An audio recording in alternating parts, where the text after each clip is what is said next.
अरे भाई, आप यहाँ पे हैं? नीचे सब आपका इंतजार कर रहे हैं। अम्मी भी 2 बार आपका पूछ चुकी हैं। यार, आ रहा हूँ नीचे मैं, बस आप जाओ, मैं आ रहा हूँ। सब खैरियत है? आप परेशान लग रहे हैं। नहीं यार, परेशान तो नहीं हूँ, कुछ ऐसा नहीं। सही है, मगर मुझे लग रहा है कि आप मुझसे कोई बात छुपा रहे हैं। यार, पहले तुमसे कभी कुछ मैंने छुपाया है? हाँ, वो सब तो ठीक है भाई, मगर आज आप कोई बात छुपा रहे हैं मुझसे। नहीं यार, कुछ भी नहीं छुपा रहा। तो ये आपके हाथ में क्या है? यार, यही तो मसला है जिसकी वजह से मैं परेशान हूँ। क्या बात है, बताएं मुझे। यार, ये मेरा ड्यूटी कॉल लेटर है, और मुझे एक ऐसे मिशन के लिए चुन लिया गया है जहाँ मैं जाना नहीं चाह रहा। देखा ना, मुझसे कुछ छुपा रहे थे।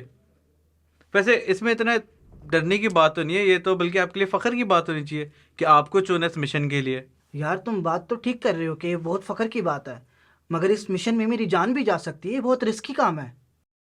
अरे भाई, इतना मत सोचें। हम सब हैं ना आपके साथ, और हम सबकी दुआएं भी आपके साथ हैं। यार, मैं बहुत कंफ्यूज हूँ इस बारे में, मैं जाऊँ या ना जाऊँ, समझ नहीं आ रही मुझे। इसमें कन्फ्यूजन की क्या बात है? आपको कॉल आई है, और ये तो फख्र की बात है, आपको जाना चाहिए। यार, मेरी बात को समझो तो सही, मेरी बीवी है, मेरे बच्चे हैं, मेरी वालदा है, और तुम हो। मैं तुम सबको छोड़ के कैसे चला जाऊं? हम्म। यार, ये मिशन बहुत रिस्की है, और अगर मैं वापस ना आया तो मेरे तो छोटे छोटे बच्चे हैं। अरे भाई, इतना मत सोचो। खुदा पे भरोसा रखो। और यहाँ पीछे मैं हूं ना, बाकी घर वाले भी हैं, हम सब एक दूसरे का ख्याल रखेंगे। आप जाओ और जाके अपना काम करो। यार, मुझे तुम्हारी इन बातों ने बहुत हौसला दिया है। अब मुझे लगता है मुझे जाना चाहिए। बिल्कुल।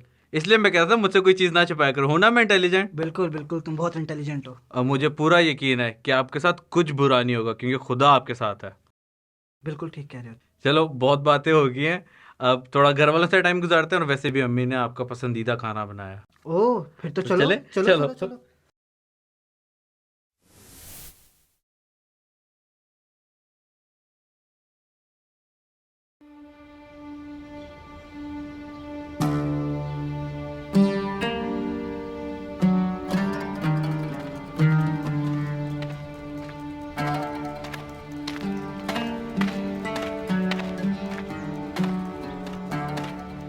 आखिरकार मेरा भाई सो गया। और टोकरी जिससे मैंने टाट के साथ लपेटा था, क्या तुम इस बात को यकीनी बना सकती हो कि वो अच्छी तरह ढका हुआ है और खुश्क है और इसमें पानी नहीं गुजर सकता? हाँ, मैंने उसे देख लिया है, वो अच्छी तरह ढका हुआ है। चलो, इससे पहले कि बहुत देर हो तुम जाए। जल्दी में क्यों हो?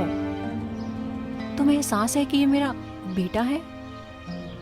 मरियम, इतना आसान नहीं है जितना तुम सोच रही हो। हाँ, मैं जानती हूँ कि ये आसान नहीं है।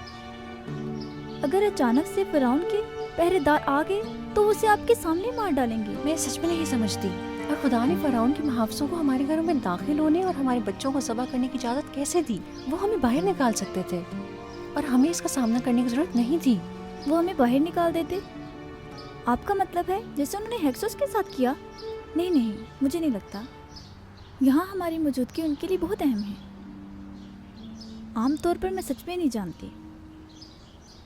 हमें सब समझने की जरूरत नहीं जो हमारे साथ होता मुझे है। समझ नहीं आ रही वो कैसे चाहते हैं कि हम उनके साथ रहें, और साथ ही वो हमारे सामने हमारे बेटों को मार रहे हैं, और वो हमें बहुत तकलीफ दे रहे हैं। खुदा, हम पर रहम कर।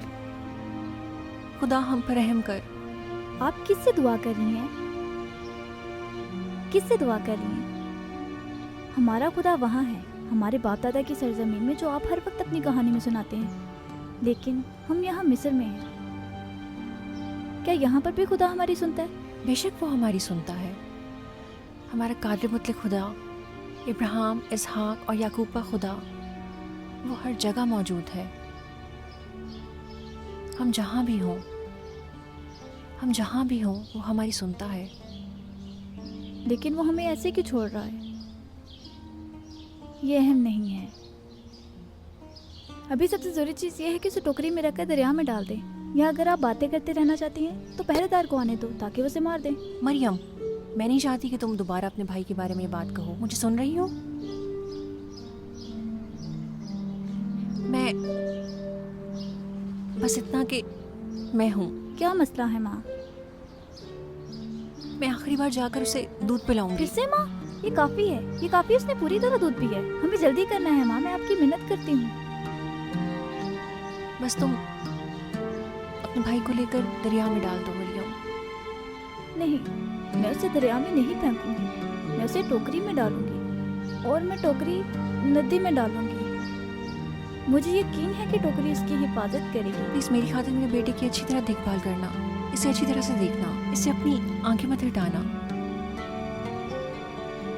डार मगरमच्छों को दूर रखेगा लेकिन शैतान को दूर नहीं रखेगा। सिर्फ खुदा से दुआ नहीं कर रही थी, मुझे यकीन है कि वो उसकी हिफाजत करेगा। प्लीज आप फिक्र ना करें, फिक्र ना करें।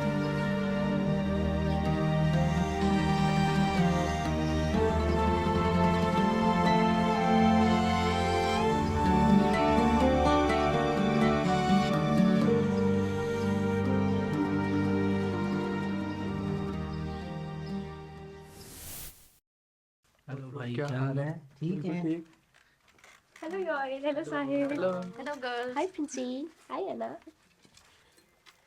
कैसे हैं सारे? बिल्कुल ठीक। और कैसा गुजरा आप सबका वीक? वीक बस ठीक ही था, लेकिन नेक्स्ट वीक मैं वर्शिप कॉन्सर्ट्स के लिए दुबई जा रहा हूँ, तो I am really excited for that. Oh very nice. मेरा वीक भी सही था, अच्छा गुजरा था। मुझे काफ़ी फ्री टाइम मिला था तो मैंने अपनी स्केचिंग की प्रैक्टिस की और यही था, इतना कोई खास नहीं था। अच्छा, अभी हमने ये हुकूमत की स्टोरी का जो हिस्सा देखा उसमें हमने 2 कैरेक्टर्स देखे और उन दोनों कैरेक्टर्स में से एक कैरेक्टर ये हुकूमत का मुझे बहुत अच्छा लगा क्योंकि उसके कैरेक्टर में हम सैक्रिफाइस देखते हैं, हम्बलनेस देखते हैं और लव देखते हैं, केयर देखते हैं, अफेक्शन देखते हैं। तो मुझे उसके कैरेक्टर्स में ये फैक्टर्स बहुत अच्छे लगे। तो अगर आप लोग इसमें कुछ ऐड करना चाहो तो। बिल्कुल, दूसरा कैरेक्टर जो इसमें है वो मरियम का है, और मरियम का कैरेक्टर मुझे तो इतना कोई ख़ास नहीं लगा, क्योंकि वो मुझे कम एतकाद नज़र आ रही है। वो खुदा की जो लामहदूद कुदरत है उसको महदूद महसूस कर रही है कि वो कुछ भी नहीं कर सकता, और वो सिर्फ एक जगह पे ही, जहाँ पे हम लोग दुआ करते थे या जहाँ पे उसकी प्रेजेंस थी, वो वहीं है। लेकिन उसको उसकी माँ बताती है कि हमारा खुदा लामहदूद है, वो कादर मुतलक है, और वो हर जगह मौजूद है, और वो हमारी मदद किसी भी तरह से किसी भी टाइम कर सकता है। मुझे यकबत के कैरेक्टर में जो एक और पॉइंट स्ट्राइक किया है उसका जो ट्रस्ट है खुदा के ऊपर और जो उसका बिलीफ है। जैसे वो मूसा को बास्केट में छोड़ देती है और उसको पता है कि वो एक और बड़ा रिस्क है, लेकिन वो खुदा पे भरोसा रखती है कि वो उसको बचाएगा और अपने पर्पस के लिए इस्तेमाल करेगा। एग्जैक्टली। हाँ, और हमें उसके इस रद्द अमल से गहरी मोहब्बत और उसकी कुर्बानी नजर आती है, क्योंकि वो बिल्कुल नहीं चाहती थी कि उसका बच्चे को किसी तरह का भी नुकसान हो, और वो उसको हर तरह से बचाना चाहती थी। इसलिए उसने हर मुमकिन कोशिश की कि वो उसको महफूज रख सके, जिंदा रख सके। इसलिए उसने उसको टोकरी में डालकर पानी में बहा दिया था, और क्योंकि उसका यकीन था खुदा पर, उसका ईमान था कि खुदा जो है वो इसकी हिफाजत कर सकता है। बिल्कुल। कभी कभार ऐसे ही होता है कि हमें लाइफ में डिफरेंट चॉइसेस का सामना करना पड़ता है, लेकिन हमें डरना नहीं चाहिए, बल्कि खुदा पर भरोसा रखना चाहिए कि वो हमें हर मुश्किल से निकाल सकते हैं। बेहतरीन, आप सबने बहुत अच्छे से स्टोरी को एलैबोरेट किया, एक्सप्लेन किया। इसी तरह से जब हम दूसरी क्लिप देखते हैं तो उसमें हम 2 भाइयों को आपस में बात करते हुए देखते हैं, जिसमें से एक के पास एक लेटर होता है और वो दूसरे से बात कर रहा होता है कि वो परेशान है। अ, जब जिसके हाथ में लेटर होता है उसका कैरेक्टर मुझे बिल्कुल ये हुकूमत के जैसा दिखा, क्योंकि उसके अंदर भी वही फीलिंग्स हैं जो ये हुकूमत के अंदर हैं। जैसे कि वो अब ये हुकूमत भी सैक्रिफाइस करती है और वो भाई भी सैक्रिफाइस कर रहा होता है, अपना घर बार छोड़कर दूसरी जगह पर जा रहा होता है और उसके लिए काफ़ी ज़्यादा मुश्किल और चैलेंजिंग था। लेकिन फिर भी वो अपनी कंट्री से, अपने घर वालों से प्यार करता है, इसीलिए वो ये स्टेप लेने के लिए तैयार हो जाता है। तो इसके अलावा आप लोगों ने क्या नोटिस किया और ऐसा क्यों था कि वो बहुत ज़्यादा परेशान हो रहा था? तो आप लोग एक्सप्लेन करें। वो इसलिए परेशान था क्योंकि उसके दिमाग पे एक ही चीज़ चल रही थी, और वो ये थी कि जहाँ पे वो जिस जगह पे जा रहा है, जिस काम से जा रहा है, अगर वो ज़िंदा वापस ना आ सका तो उसके घर बार, उसके बच्चों को क्या होगा, जो अभी तक बहुत छोटे हैं। जी बिल्कुल, और इसके साथ साथ एक दूसरा किरदार भी हमें नज़र आता है जो उसकी लाइफ में बहुत इम्पोर्टेंट रोल और पॉजिटिव रोल प्ले कर रहा है, और उसको ये समझा रहा है कि तू बगैर किसी टेंशन के जा और खुदावन पे भरोसा रख, वही तुझे और तेरे बच्चों को दोनों को महफूज रखेगा। तो हमने दोनों वीडियोस जो देखी हैं, जो ये हुकूमत वाली स्टोरी है और उसके अलावा जो एक क्लिप हमने देखा है, उसमें से हमने मेन बात यही नोटिस की है कि मुश्किलात हम सबकी लाइफ में आती हैं। मेरी लाइफ में भी बहुत सारी मुश्किलात आती हैं और यकीनन आप सबकी लाइफ में भी बहुत सारी मुश्किलात आती हैं। लेकिन ज़रूरी बात ये है कि हम उन मुश्किलात में से ओवरकम किस तरह से करते हैं और अपना ईमान खुदा पर मजबूत रखना चाहिए हमें। तो इसी के साथ आज के हमारे 2 टॉपिक्स आ जाते हैं हमारे पास, ये हुकूमत और कुर्बानी। ये हुकूमत पे तो हमने बात कर ली, अब हम बात करेंगे कुर्बानी के ऊपर। ये हुकूमत जिस तरह हम देखते हैं, ये हुकूमत अपनी ममता को सैक्रिफाइस करती है और दूसरी वीडियो में हम देखते हैं कि 2 भाइयों में से एक भाई अपनी फीलिंग्स को सैक्रिफाइस करके दूसरे मुल्क को जाने के लिए तैयार हो जाता है। तो क्या आपने कभी अपनी फीलिंग्स, ख्वाहिशात को सैक्रिफाइस करके अपनी लाइफ दूसरों के लिए सर्व की है? हाँ, मैं ये कहना चाहूँगी कि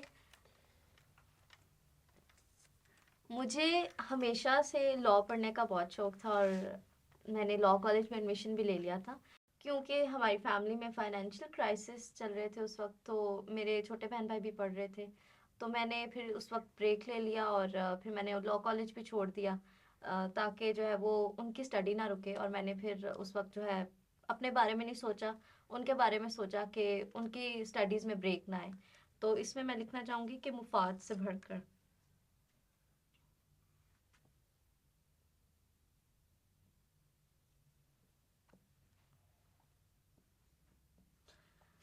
हमें दूसरों के बारे में सोचना चाहिए। सेक्रीफाइस से मुझे भी एक बात याद आती है जो मैं शेयर करना चाहूँगा। मैं काफ़ी टाइम से ये स्ट्रगल कर रहा था, पैसे जमा कर रहा था, क्योंकि मैंने गाड़ी लेनी थी। तो फैमिली में कुछ ऐसा हुआ कि जिसकी वजह से वो पैसे मेरे सारे फैमिली में लग गए। तो वो मेरा सबसे बड़ा सेक्रीफाइस था फैमिली के लिए, तो जिसके लिए मैं लिखना चाहूँगा।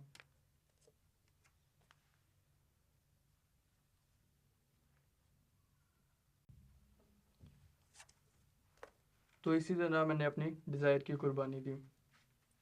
मैं भी अपना एक एक्सपीरियंस शेयर करना चाहती हूँ। बचपन से मेरी मामा ये चाहती थी कि मैं डॉक्टर बनूँ और इस फील्ड में जाऊँ। लेकिन ऐसा हुआ कि जब मैं आहिस्ता-आहिस्ता बड़ी होती गई तो मुझे पता चला कि शायद मैं इस फील्ड के लिए नहीं बनी और मेरे इंटरेस्ट कुछ और थे। तो जब मामा के साथ मैंने ये बात शेयर की तो उन्होंने इस बात को मेरी बहुत अच्छे से सुना और फिर उसके बाद उन्होंने कहा कि कोई बात नहीं, अगर आप जो आप करना चाहते हो मैं आपके साथ हूँ। तो उन्होंने कहा कि आप अपनी जो भी आपकी डिज़ायर्स हैं आप उनके साथ कंटिन्यू करो और मैं अपनी मर्ज़ी आपके ऊपर नहीं डालूँगी। और इसी तरह से उन्होंने मेरी ख्वाहिशात के लिए अपनी ख्वाहिशात को सैक्रिफाइस किया। तो आज भी मैं उस बात को एक्नॉलेज करती हूँ और मैं यहाँ पर एक्नॉलेज ही लिखूँगी।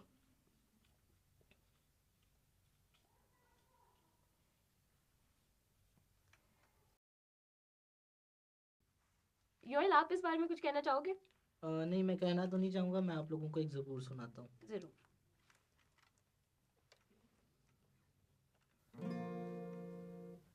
है कल तो अपनी कल ले तेरे वास्ते मदद, है कल तो अपनी कल ले तेरे वास्ते मदद, से ऊन विचों आपे संभाले तेनू सदा, से ऊन विचों आपे संभाले तेनू सदा, दुखां दे वेले तेरी यहोवा सुने दुआ, इज्जत तेरी बतावेगा याकूब दा खुदा।